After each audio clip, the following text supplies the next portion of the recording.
Epic the Musical by George Rivera Hernandez is a telling of the Odyssey as a musical. The musical, however, has a few changes to the story. Part of it is to make the protagonist more sympathetic, and others to make it more epic, and some is just the changes from book to musical. Some of the changes is the interactions with certain creatures and gods. Dialogue and some events may just be made up. Also, the total length of the musical is way too short to encapsulate the entire Odyssey. However, it's a good thing this isn't about the entire Odyssey and instead a few of the messages or questions given by the series. The actual written Odyssey is very long. I decided to take the more concise version from the popular Epic the Musical made by George Rivera Hernandez. So, I don't have any cultural background because of me being adopted, and with the internet being such a popular thing, I mostly learned how to interpret things from a lot of different people. Or I'll use my college education in communication theory to scan through the musical.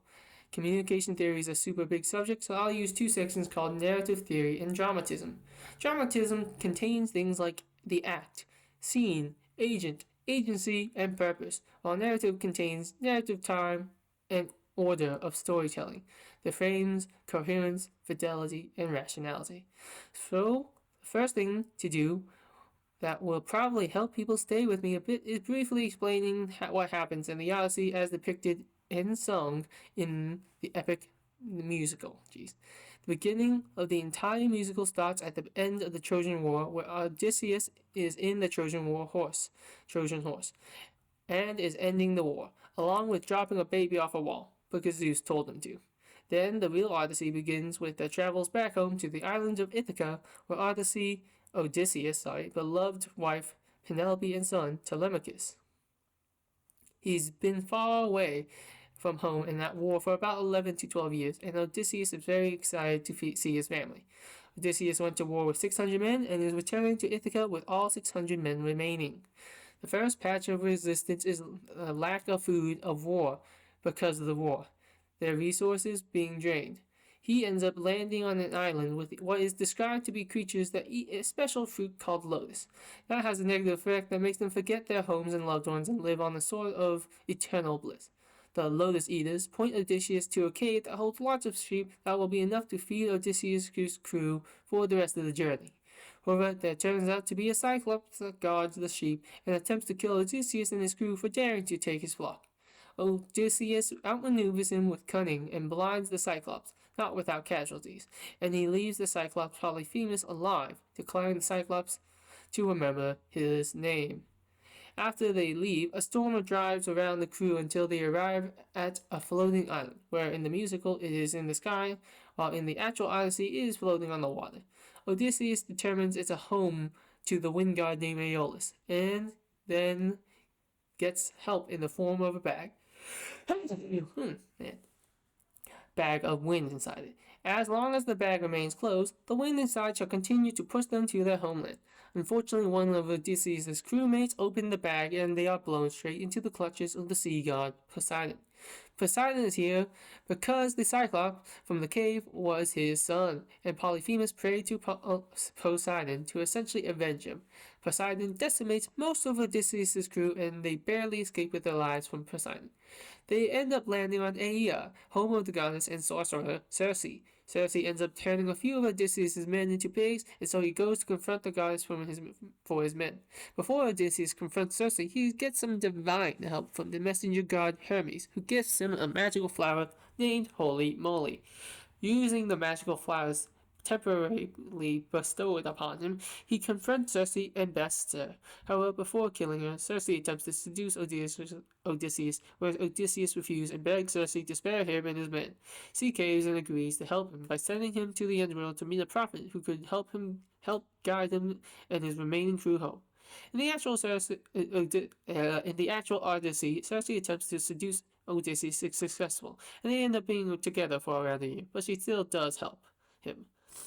When they enter the underworld, the voices of the dead haunt Odysseus, where he is haunted by over 500 of his dead comrades who died to Poseidon. An old friend of his offers a brief comfort and gets overshadowed with the discovery of his mother who died waiting for him to return.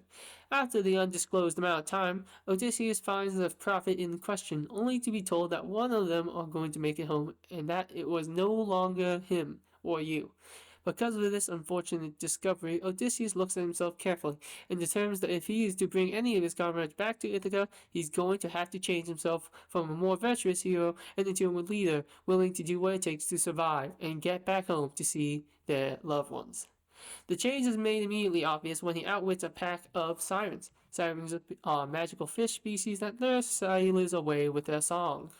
Odysseus not only negates singing by using beeswax in the ears, but he also discovers a viable way to avoid Poseidon from chasing them. He'll do this by going to the lair of Scylla, a deadly sea monster who only allows you to pass if you sacrifice 6 men, which is something that Odysseus decides is worth doing for the rest of them to survive. However, after the sacrifice, a mutiny is started after that by his second in command because they don't think he has their best interests at heart. However, without Odysseus as the leader of the crew, find himself almost immediately making a grave mistake, killing the animals of the sun god. After the mistake was made, Zeus comes down and offers Odysseus to sacrifice himself or his crew, where Odysseus ultimately chooses to live because he wants to see his wife. Then a big explosion from the thunderbolt strikes, and we are left at a cliffhanger. The perspective of the musical now moves onto Odysseus' son Telemachus, who's almost fully grown. He sings about how he longs to see his father and become legendary by fighting all the monsters within the myths of the culture. Here, other desire is to protect his mother, who's been aggressively courted by 100 suitors who all seek the throne that's been empty for 20 years. Telemachus gets in a fight with one of the suitors and is getting destroyed due to his inexperience. However, Athena who mentored Odysseus when he was young, comes to Telemachus inside his mind and helps him through the fight, so he doesn't die. After that, she explains how she regrets how she trained Odysseus without specifically naming him or saying that she knew Telemachus' father. After Athena helps Telemachus, she goes to check on Odysseus and what he's done on his adventures, where eventually we discover that Odysseus ended up on the magical island of Ogygia, the house that houses the isolated Calypso. Calypso is way too eager to have another person with her, essentially forces Odysseus to be her lover. This lasts for 7 to 8 years after learning. This lasts for 7 to 8 years. After learning of Odysseus' fate, Athena goes to Zeus to request him to let Odysseus free of Ogygia. Zeus makes Athena go and convince fellow gods for him to reconsider letting Odysseus go.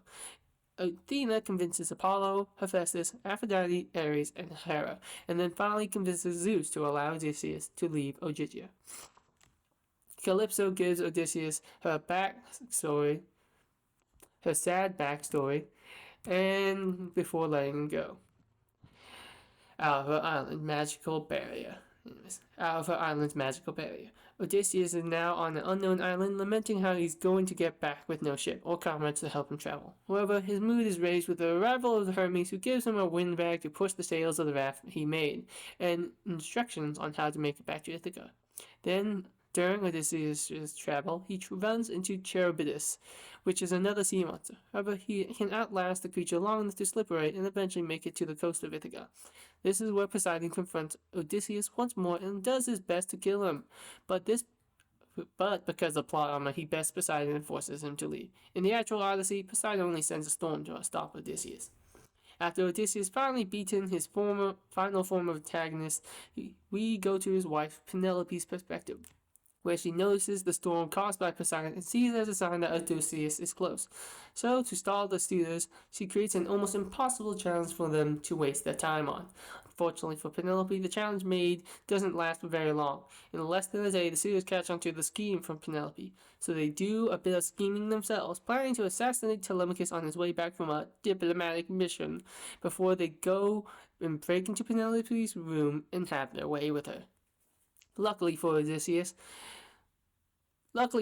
Odysseus made it back to Ithaca and arrived at his castle in time to clearly hear the evil plans of the many suitors, where then he makes his own plan and then traps the suitors in his castles and then proceeds to massacre them. After that, he reunites with his son and wife and lived happily ever after. So after very long, but not 2 hours and 15 minutes of a breakdown, it's time to start digging into it. First, I'll start with the narrative theory or structure of the story. Narrative theory essentially says that people will use stories to view the world rather than puzzles with solutions. There's a total of 40 songs in Epic the Musical. The 40 songs are put into 9 different subsections called sagas. The sagas being named by order of listening: Troy, Cyclops, Ocean, Circe, Underworld, Thunder, Wisdom, Vengeance, and Ithaca. Each saga does not have an equal number of songs. Some have 3 songs, while others can have 5 to 6. The fact that this is like this tells me that in very essence it is an episodic type of storytelling or narrative frame. Episodic frame essentially meaning that it tells a bunch of mini stories, that of course being the fact that they are all part of songs. However, it doesn't only have to have one type of frame, as it takes advantages of thematic framing a lot. Thematic framing is the storytelling connecting different parts using themes from the beginning and the end. This is accomplished by playing music that we've heard in the first couple of sagas being repeated in the later ones, even lyrics being repeated. They even use the tragic and comic frame. Comic frame is where the antagonist is seen as mistaken or misguided and not pure evil, while tragic is the opposite, where the antagonist is seen as evil and not mistaken or misguided. Maybe it's reverse, who knows. They succeed at having both tragic and comic frame by having multiple villains or antagonists. In terms of narrative time, the order in which the story is told is mostly told in babula, or chronological order, with a small deviation where the song essentially does a flashback that helps resolve a cliffhanger. Then the final part of narrative theory is rationality, which is how we evaluate the story. The rationality is based on fidelity and coherence. Coherence is the trade-off of how well the story works in terms of making sense and connecting things from the beginning to the end. Fidelity is more of a subjective or pathos, emotional values of a story. Fidelity is how well a story connects itself to the audience's own feelings and values. When it comes to narrative coherence, a lot of plot points are done well. A lot of the messages are done in the beginning to carry over into the rest of the musical. Examples could be Just a Man, the second song in the entire musical, that essentially is Odysseus' I Want song, stating how he's willing to do what it takes to get home and then lead him to dropping a baby off a wall, although he is coerced by Zeus. There was also Open Arms, which is Odysseus' best friend trying to encourage and foster his better side. Another example could be The Monster, which occurs in the middle of the musical, that is Odysseus throwing away his mercy upon his enemies and decides to follow the advice of Poseidon, even though Poseidon wasn't trying to help, and commits to doing whatever it takes to make it back home with as many men as he can. The final example could quite easily be Ruthlessness, where Poseidon essentially tells Odysseus that he's too merciful towards his enemies and that mercy is getting his own men killed. Then Poseidon wipes almost all of his crew. Eventually, Odysseus takes the lesson taught and uses it against Poseidon in the end to take his freedom. If we think about narrative fidelity, it once again comes to how things connect to your values. So I think I should list out some of the values that are done inside the musical. The first one would be family, because Odysseus is doing everything to get back to his family. The second one would be described as open arms, or an open mind to things that may be new or outside your comfort zone. A third one would be not to trust all your friends, or at the very least be aware of who you surround yourself. The previously named ruthlessness, which in the context is essentially you leaving opportunities for your enemies to screw you over if you show mercy, so instead be ruthless. Now for dramatism. If we start off with the acts themselves, has already been stated and isn't too hard to find out. The scene or settings and circumstances isn't too hard to figure out. First, the setting of the war events is in Greece, who would have thought? And then the circumstances is after the Trojan War, specifically right after the Trojan War. What the heck did I write that? Next thing would be Agent, which focuses on what happens inside the minds of persons in question. Odysseus' main goal was to return home to his wife and son. While he holds all the values, like keeping his own troops alive and showing mercy, this goal becomes so great that he eventually chooses to sacrifice everyone and everything he has to achieve said goal. Agency refers to the methods, techniques, or tools that the speaker or character is aware of. Odysseus' main form of traveling is using ships to traverse the large ocean, and while he does attempt to get help by using the storms and winds from Aeolus, it ends up being the same form of travel, which is sailing. Purpose is the purpose within the message. The message of Odysseus Ithaca could be argued to be ruthlessness. Ruthlessness is mercy upon ourselves, as it is the mindset that gets our protagonist home. Well, the speech wasn't as long as I expected, but I did believe in analyzing I did succeed, but I did proceed. Why am I failing at this last minute? But I believe I did succeed in analyzing Epic the Musical as best as I can without just saying everything in explicit detail. I probably did a lot of talking to some people, but I like how George Rivera Hernandez changed the Odyssey to make it more dramatic and a coherent storyline. I personally enjoy Epic very much, and I think the best way to fully absorb it is to listen to it all and then do it again. The singers are a lot better at displaying the emotion than me, anyways. Try not to die, humans.